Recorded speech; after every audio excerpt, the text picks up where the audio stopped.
જય શ્રી કૃષ્ણ. હવે ઉષ્ણકાલના દિવસો શરૂ થઈ ગયા.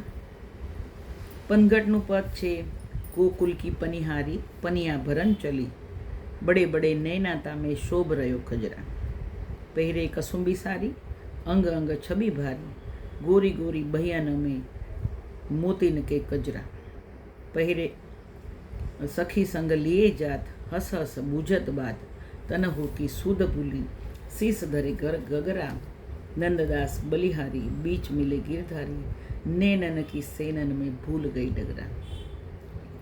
જોઈ લો, પાણી ભરવાનું સાદી ભાષામાં જોવા જઈએ તો આપણે બધા જ પહેલાં પાણી ભરતા હતા, અને અસલ જોવા જઈએ તો નદી હોય, કૂવો હોય, ત્યાંથી બધા પાણી ભરીને ઘરે આવતા. તો વ્રજમાં છે, અને ઘરમાંથી બહાર નીકળવાનું એક જ કારણ પાણી ભરવા જવાનું, અને એ પણ ક્યાં, તો એક જ છે, નદી કિનારો પનઘટ પર. બરાબર. તો ગોકુલની પનિહારીઓ ક્યાં ચાલી? ગોકુલ કી પનિહારી ક્યાં ચાલી? તો કે પનિયા ભરન ચાલી, પાણી ભરવા ચાલી. અને કેવા? તો કે આંખ તો મોટી નથી, પણ આંખની અંદર જે સ્વપ્ન છે ને એ મોટું છે. કયું સ્વપ્ન? તો કે મને ઠાકોરજીના રસ્તામાં દર્શન થઈ જાય. તો કીધું કે બડે બડે નૈના તામે શોભ રહ્યો કજરા. અને કેવા? તો હિન્દુ સંસ્કૃતિ પ્રમાણે જોઈએ તો સ્ત્રીઓના 16 શિંગાર હોય છે.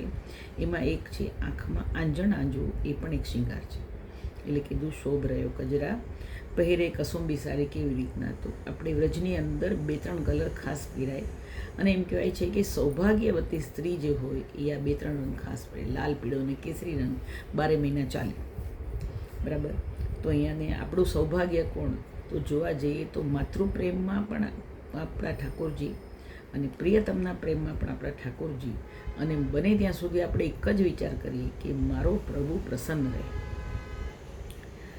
અને નાનું બાળક હોય એને એની માં જે છે એ સુંદર વસ્ત્ર પહેરીને ફરતી હોય, લાલ પીળો કલર પહેરીને ફરતી હોય, તો છોકરો એની પાછળ દોડ્યા કરે છે, લૌકિક ભાષામાં જોઈએ તો. ઠાકોરજી પણ કેવા? તો ગોપીજનો આટલા સુંદર તૈયાર થઈને ફરતા હોય છે. એટલે કીધું પહેરે કસુંબી સારી, અને કેવા? અંગ અંગ છબી ભારી, સુંદર આભૂષણ પણ બધા ધર્યા છે. અને શું? તો કે ગોપીજનો કેવા? તો રૂપાળા મસ્ત છે, ગોરી ગોરી બહિયાને મોતી નકી ગજરા.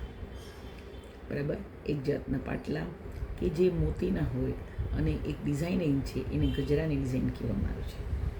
સખી સંગ લીએ જાત, કોઈ દિવસ પાણી ભરવા માટે એકલા નથી જતા, કારણ કે ઘણો લાંબો રસ્તો હોય છે. દરેકના ઘરની પાસે કાંઈ જમનાજી નથી બિરાજતા, અને જવાનું છે જળ ભરવા જમના કિનારે.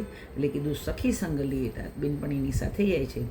અને હસ હસ બુझत બાત, એકબીજી વાતો કરતી કરતી જાય છે.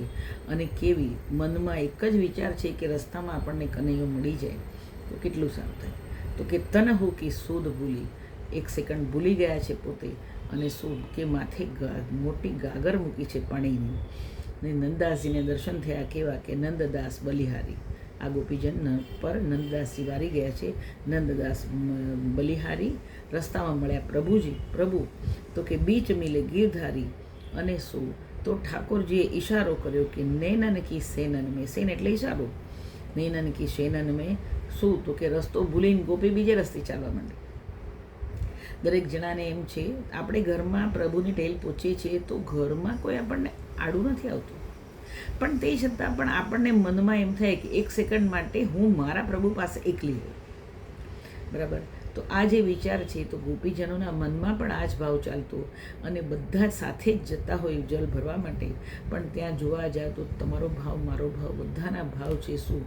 તો કે આપણને પ્રભુ મળી જાય. અને સાચે જ ઠાકોરજી એ લોકોને રસ્તામાં મળે છે. પણ જેને મળે તો બેનપણીને ખબર ન પડે, બેનપણીને મળે તો આપણને ખબર ન પડે. દરેક જણાને પ્રભુ મળે છે, અને દરેકના મનોરથ પૂર્ણ કરે છે. તો આ સીધો અર્થ છે. પનઘટનું પદ છે, ઉષ્ણકાલમાં પનઘટ. પનઘટના પદ 12 મહિને આવે. બરાબર. અને પાણી ભરવાનું તો રોજ જ હોય. પાણી ઘર, કારણ કે ઘરમાં એ જ વપરાશ હોય જે ઘરથી ત્યાંથી નદી કિનારથી લાવ્યા હોય, એ જ પાણી વપરાતું હોય.